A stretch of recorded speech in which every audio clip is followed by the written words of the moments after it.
27 मई को बकरा ईद आ रहा है। इस दुनिया में भिन्न भिन्न मान्यताएं हैं अपने इष्ट प्रभु को पूजने को लेकर, धर्म को लेकर, दर्शन को लेकर। लेकिन किसी भी धर्म ग्रंथ में हिंसा को धर्म नहीं बतलाया है। जैन धर्म तो अहिंसा प्रधान धर्म है। जितनी सूक्ष्म अहिंसा की विवेचना वर्णन जैन धर्म में है, उतना सूक्ष्म वर्णन किसी धर्म में नहीं है। जो लोग किसी पशु की बलि को देख कर के अपने देवी देवताओं की पूजा करते हैं, अनुष्ठान आदि करते हैं, अथवा किसी जीव को मार कर के यह मान्यता रखते हैं कि हमारे देव, हमारे परमात्मा, हमारे खुदा प्रसन्न हो जाएंगे, उनसे कहना है प्रभु कभी यह पसंद नहीं करते कि उनकी भक्ति के निमित्त से किसी जीव को सताया जाए। दुनिया का हर जीव, हर प्राणी, चाहे वो मनुष्य हो चाहे पशु हो, यदि वह चाहता है तो एकमात्र अच्छे से अपना जीवन जीना चाहता है। जैसा प्रेम आप अपने बच्चों से करते हैं, आपको बिल्कुल अच्छा नहीं लगता कोई आपके बच्चों को सताए, पीड़ा दे, उसे मार करके, भून करके, फ्राई करके खा जाए, बिल्कुल पसंद नहीं है। क्यों? क्योंकि आपका अंश उसमें है, आपका वंश वो है, आपका खून उस बच्चे की रग रग में दौड़ता है। हर माता पिता अपने बच्चों को जीवन दान देना चाहते हैं, पूर्ण रूप से बचाना चाहते हैं।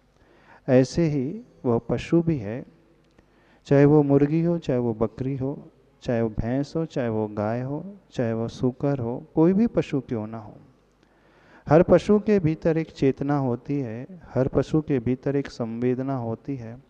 उन्हें भी दुख का एहसास, सुख का एहसास होता है। जैसा आप अपने लिए जीना चाहते हो, वैसा ही उन्हें भी जीने का समान अवसर देना चाहिए। जहाँ समान अवसर हर एक जीव मात्र को दिया जाता है, वास्तविक धर्म की पहचान तो वो ही होती है। तो वे प्रभु कभी खुश नहीं होते आपकी दी हुई बलि से।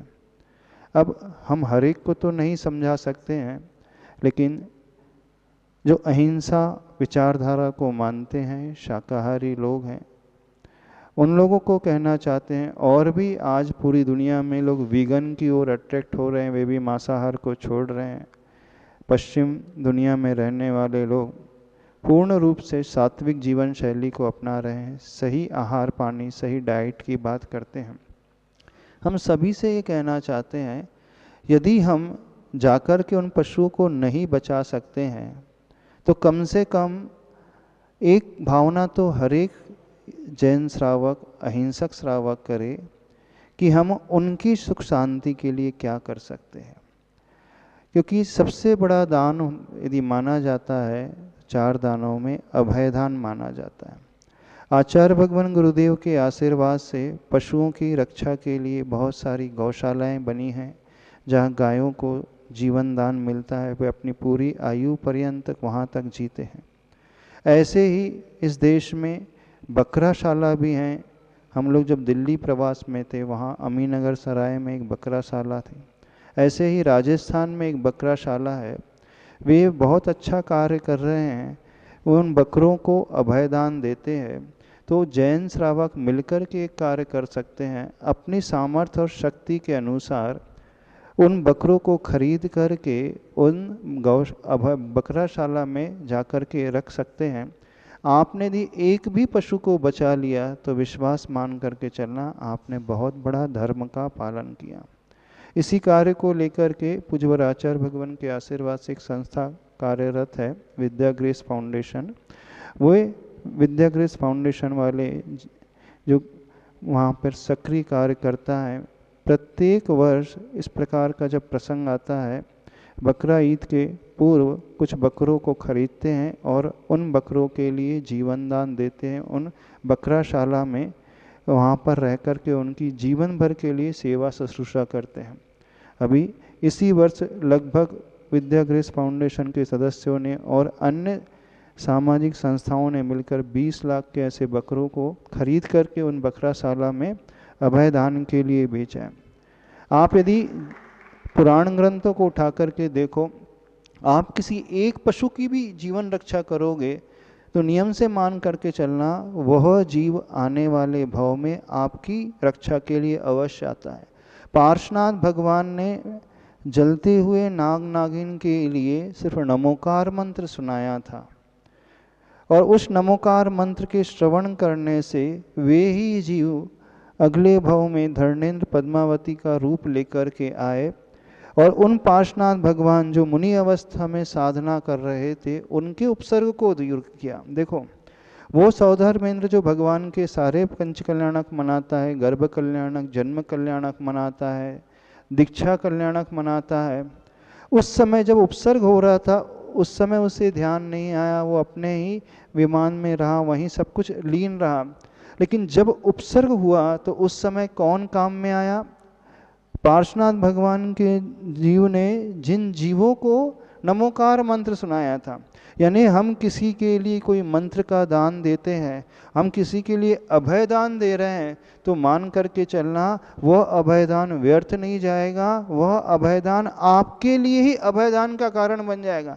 आप किसी की रक्षा करोगे तो वो ही जीव भविष्य में आकर के आपकी रक्षा करेंगे। आप किसी को औषध दोगे तो आपके लिए अपने आप दवाई की व्यवस्था हो जाएगी। आप किसी के लिए सहायता करोगे तो अपने आप आपके लिए सहायता हो जाएगी। तो हम किसी जीव को बचा करके उसकी रक्षा करके उस पर उपकार नहीं करते हैं, बल्कि हम किसी के लिए अभयदान दे करके अपने ही भविष्य को सुरक्षित कर लेते हैं। तो इस सिद्धांत को समझने की कोशिश करो।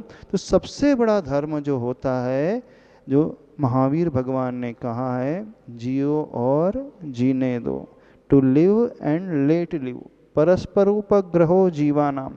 तो हम जैसा अपना जीवन जीना चाहते हैं अच्छे से, ऐसे ही हम दूसरों के लिए अपने सामर्थ्य शक्ति के अनुसार जीवन दान देना सीखें। आज की पीढ़ी देखो, अपने ऐशो आराम के लिए, अपनी लग्जरी के लिए लाखों रुपया ऐसे ही उड़ा देती है।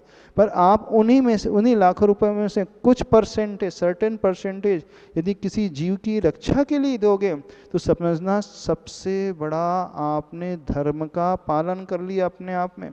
आप लाख तीर्थ यात्रा कर लो, आप लाख मंदिर बनवा लो, सब कुछ कर लो, लेकिन एक जीव को अभय दान देना उन सभी दानों में सबसे बड़ा दान है।